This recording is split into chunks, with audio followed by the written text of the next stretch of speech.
Hello, you're watching HW News. This is me, Anusha. Let's have a quick look at the headlines today. The Jammu and Kashmir police have banned all forms of protest, including sit-ins in Kashmir Valley, till normalcy returns and restrictions are completely lifted. The police said that their efforts would be to stabilize peace further before any such activities is allowed. The Jammu and Kashmir police chief, while speaking to media, had said that their effort would be to stabilize peace further before any such activities, and police also said that placards carried by women protesters last week were not very good and that they certainly had laws and order implications. Now, the government has decided to call off a proposed visit by Prime Minister Narendra Modi to Turkey. This comes as part of a number of measures showing that the Indian government's displeasure over Turkey President's speech at the UNGA last month, where he criticized India's move to abrogate Article 370 of the Constitution that provided special status to Jammu and Kashmir. One of the problems to which the international community fails to devote enough attention is the Kashmiri conflict, awaiting a solution for 72 years. The stability and prosperity of South Asia cannot be separated from the Kashmiri issue.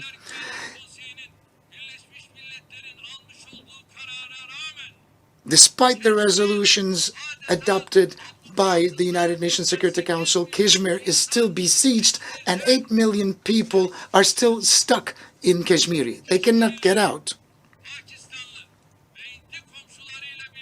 In order for the Kashmiri people to look towards a safe future with their Pakistani and Indian neighbors, it is imperative to solve this problem through dialogue on the basis of justice and equality instead of conflict. Another issue that the world seems to remain indifferent is the humanitarian tragedy Rohingya Muslims are currently facing. The Independent Commission of Inquiry established under the United Nations has recorded the existence of a genocidal intent behind the events perpetrated in Myanmar's Rakhine State.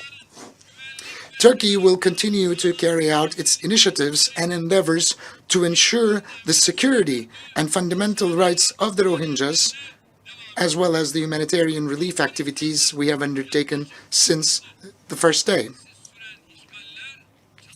The invasions, the conflicts, and terrorist activities that continued in an uninterrupted fashion for almost 4 decades in Afghanistan have led to significant challenges at a global level. It is now time for peace and security to be restored. This is up to us to assume responsibility and take up action. Esteemed delegates, today one of the biggest threats to global peace and stability is the skyrocketing racist, xenophobic, discriminatory, and anti-Islamic rhetoric. Muslims are ranking number 1 who are the subjects of hate speech, discrimination, and defamation against their sacred values. The most striking example is the terrorist attack that took place last March in Christchurch in New Zealand. Just like the terrorist attack targeting Muslims in New Zealand was unacceptable, the acts of terrorism targeting Christians in Sri Lanka and Jewish communities in the United States are equally wrong and unacceptable. We are responsible for turning this disease into a raging insanity.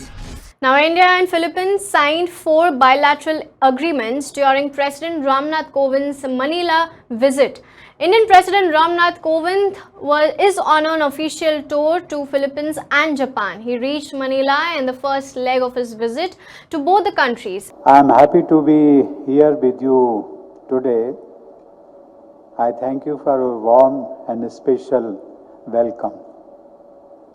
We celebrated the 150th birth anniversary of Mahatma Gandhi on 2nd of October, the world over. You also remembered him fondly in Manila. We just saw a cultural program on Mahatma Gandhi and our freedom struggle. I hope Bapu's ideals and his sacrifice shall continue to inspire us in our daily lives. देवी और सज्जनों, विदेशों में अपने सभी भाइयों और बहनों से मिलने में मुझे हमेशा खुशी होती है। भारत के राष्ट्रपति के रूप में मैंने अभी तक 26 देशों की यात्राएं की हैं। उन सभी देशों में रह रहे हमारे जो भारतीय समुदाय हैं, उनसे मिलने के लिए मैं विशेष प्रयास करता हूं और मैं अपनी सभी एम्बेसीज को भी धन्यवाद देता हूं कि मैं अपने भारतीय भाई बहनों से मिलने में कामयाब भी हो जाता हूं। आप सबसे मिलकर मैं अपने विचार भी साझा कर लेता हूं।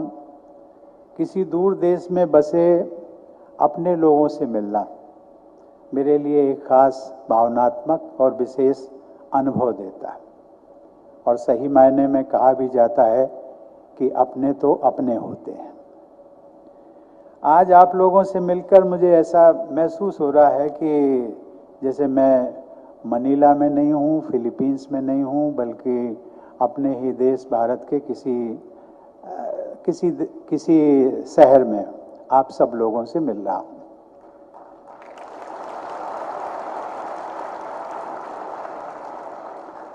Ladies and gentlemen, my state visit to the Philippines marks an important occasion. We are celebrating the 70th anniversary of our diplomatic relations with the Philippines this year. I met with President Duterte day before yesterday and held talks on the way forward for our bilateral ties. President Duterte was highly appreciative of the role of the Indian community in the Philippines. He had kind words to say about you and his decades-old relationship with friends of Indian origin. और जब president Duterte आप सब लोगों के बारे में बात कर रहे थे, आप सबकी प्रशंसा कर रहे थे, तो मुझे अप्रत्यक्ष रूप से लग रहा था कि वो आपकी इतनी प्रशंसा नहीं बल्कि भारत की प्रशंसा हो रही है।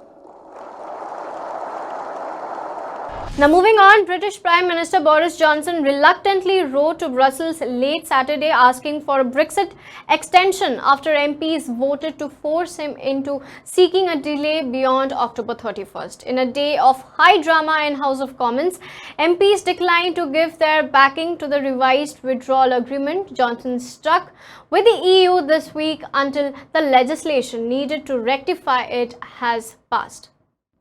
Now, Uttar Pradesh police has spoken to the woman seen on CCTV footage from outside the home of Kamlesh Tiwari, the leader of the political group in the state who was killed at his residence on Friday. Speaking to reporters, the police had also said that the state had reached out to anti-terrorism squad in Gujarat and Maharashtra to follow up on more clues and evidence. The woman in question had earlier been identified as one of the 3 possible suspects in the killing of the Hindu Samaj Party chief, along with 2 men, both of whom are still on the run. Now, however, police now believe that the woman may not have been involved in the murder. Now, Uttar Pradesh Chief Minister Yogi Adityanath has met the Tiwari's family today. He called the killing as an act of mischief to create terror. Now, meanwhile, Tiwari's mother was very critical about Yogi Adityanath. Thatheri के mafia है, mafia 500 case चल रहे हैं उनके ऊपर, वो mafia हैं। उनसे क्या रंजिश थी आपके माता जी? हमसे उनसे रंजिश आपके बेटे की हमारे इसकी ये मंदिर की अध्यक्ष सुकुमार गुप्ता जबरदस्ती अध्यक्ष बनके और हर जगह लिखते हैं मुकदमा भी दायर कराए और मुकदमा उन्हीं से चलता है। उन्होंने इनको मरवा दिया, इनके आगे उनकी दाल नहीं गली। भारतीय जनता पार्टी की योगी की नहीं दाल गली, इसलिए उन्होंने मरवा दिया। लेकिन हम अभी जिंदा हैं, हम शिवकुमार गुप्ता को मार डालेंगे। Now moving on, Prime Minister Narendra Modi hosted a slew of film and television personalities at his residence in New Delhi on Saturday to launch his new initiative, Change Within. This is a part of Mahatma Gandhi's 158th birth anniversary, which was marked on October 2nd this year, where stars like Shah Rukh Khan and Amir Khan and others lauded the initiative. Well, it was a really wonderful interaction that we had with the Honourable Prime Minister today. It was lovely to hear his thoughts, and he was very inspiring, very warm, and very deep in what he had to say. No, I also feel the fact that film industry can get self-obsessed, and it's important that we create work which sends out messages. And it does not mean that film should only be about messages, but in an engaging and entertaining manner, if we can involve everybody. And I think this kind of Interaction was really good. I think it's very nice that all of us will get very encouraged. And for more news updates, log on to www.hwnews.in.